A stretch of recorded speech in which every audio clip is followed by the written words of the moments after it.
Before you build a house, watch this video. Welcome to the Weekly Tea. Look, I'm not going to be everybody's cup of tea, and I'm cool with that.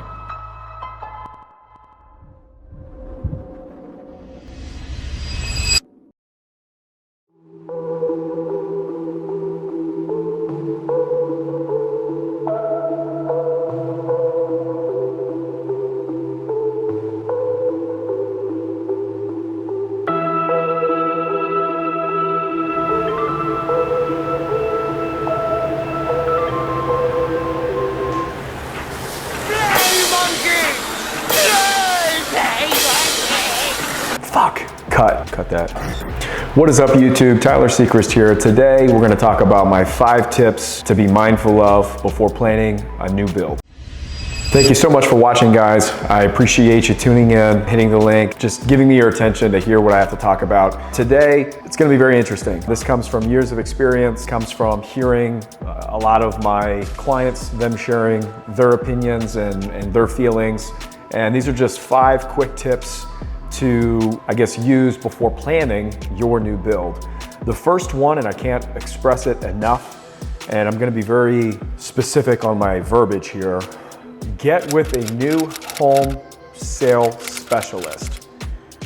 What that means is, it doesn't have to be a real estate agent. You shouldn't go direct to the builder, in my opinion. I emphasize new home specialist because that's what these custom home builders, that's what they call their sales staff. It's hit or miss. Some of their sales staff are licensed real estate agents, some aren't. How this works, a lot of people think they're saving money by meeting with a builder without a real estate agent. You're not. It's actually extremely foolish.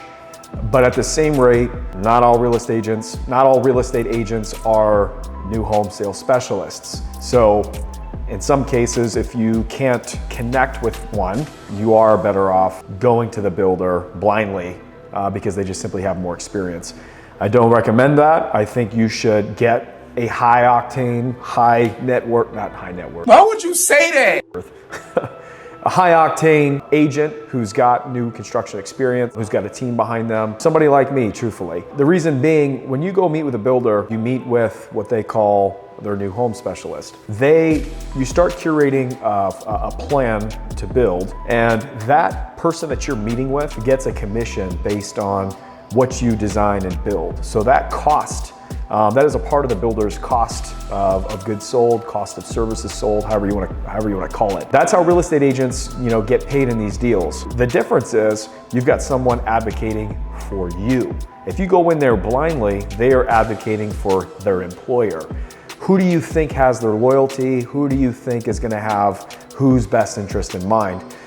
Surely they're going to help you, but there's going to be, it's only to an extent, if that makes sense. You're better off connecting with somebody like me outside the deal who can just advocate for you, who can educate you on tips and ways to make money, save money, things that you can do ahead of time to come to those meetings prepared. There's so much that goes into it. So my first tip is get with a new home sales specialist. It should be a real estate agent, in my opinion, somebody like me. Tip number 2, give me a second, I wrote these down, is getting your financing in order. So if you're paying cash, or if you're taking out a new construction loan, or if you're working with a builder who's holding the new construction loan, yes, you can do that. If you'd like me to do a separate video regarding how to build a house without taking a new construction loan, blow up my comments and I might make a video about that. There are a couple of builders in town, when I say in town, northeastern Indiana, northwestern Ohio, who do offer that, and that is a really sweet, I don't want to call it a program, it's a really unique opportunity because it allows you to get a new build going without extracting the equity from your house if you have a house to sell. But we can talk about that at a later point. But I would get your financing in order. So figure out if you're paying cash, figure out if you're taking out a new construction loan. The sooner you know your numbers and the budget that you have, the sooner you can curate a plan to even find out if the house that you want to build, falls within your budget. Your house will be dictated on your budget. No budget, I mean, you could go up to, $500,000, $1 million, $2 million, $3 million. If you got a budget of say $300,000, $400,000, you will be limited with the new prices and lots and land and the new prices and materials. So I would highly recommend coming to the table with that already in the bag so you can get down to business when you start, planning some of these things. Tip number 3 is, now this is kind of a double-edged sword. If you're building a custom floor plan, a true custom build, as in you've got a Pinterest board saved of all these different ideas, the budget is hefty, I would come to the table with your own plan. If you have a really tight budget and building a house you're kind of balling on a budget, I don't recommend going outside and coming to the table with your plan, and here's why. If you have a heftier budget, if you're gonna spend that much money, you should get as close to as what you want as possible. If it's gonna be a custom build, you're gonna get charged a premium to build it because of how many unique nuances and upgrades are gonna be in the home. So if you're already gonna pay a premium, you might as well get exactly what you want or the closest thing to it. If you're balling on a budget, you're better off going to the builder and selecting one of their plans and then tweaking it within what they have. And you can totally make a standard, I don't wanna call it a cookie cutter home, but you can take a plan that they've got narrowed down, to the nail. The reason that they have these floor plans, they know exactly how many trusses there are. They've got their lumber package and their window package down to the penny.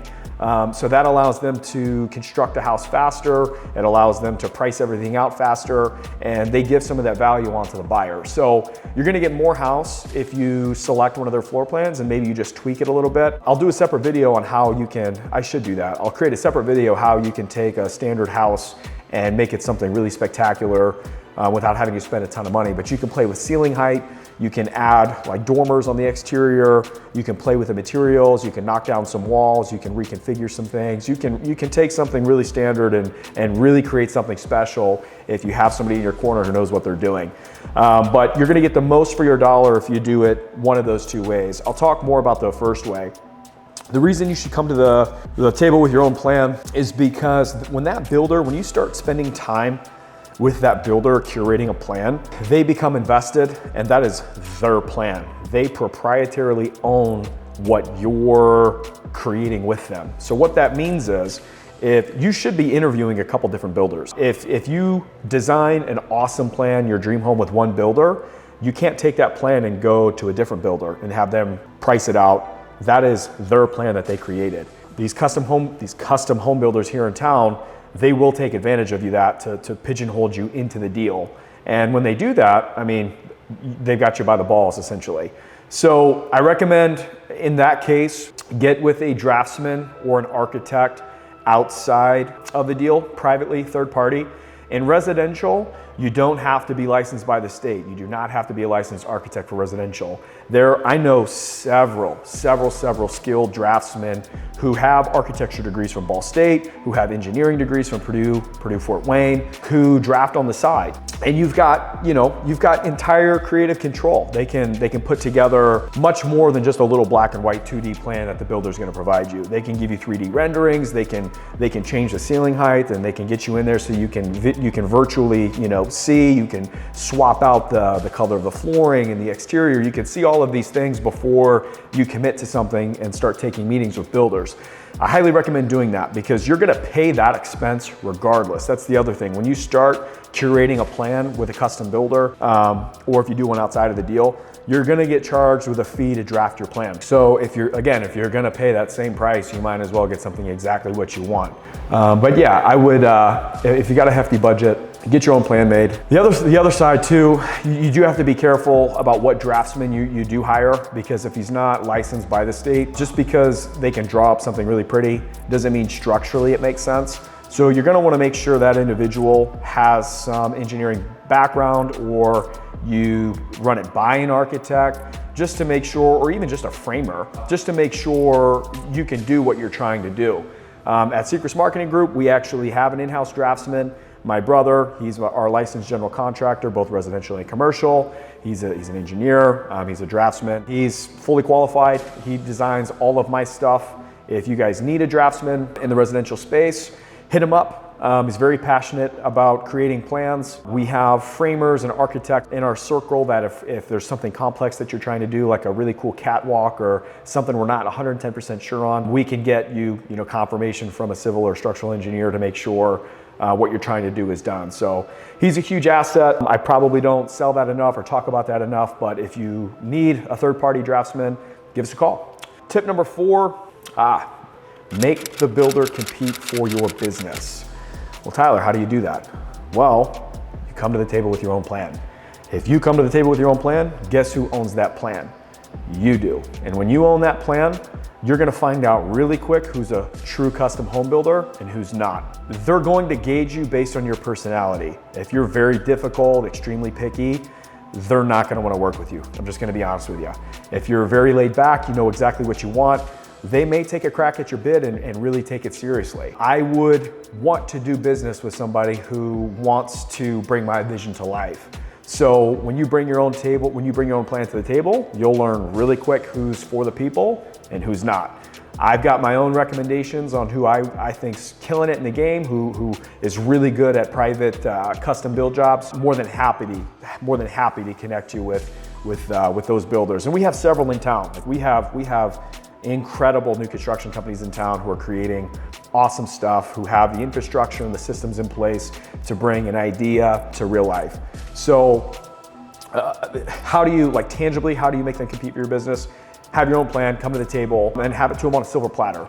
You're gonna need somebody outside advocating on your behalf, someone like me who can get in there, who's not afraid to take up space and say, hey, price this out, these level of finishes, da-da-da-da-da-da. They're either gonna do it or they're not. And if they kind of bitch and moan about it, you don't want them building your house anyway. So we'll move on and we'll find somebody who will be grateful for the opportunity and who will gladly do it. That's tip number 4, I think.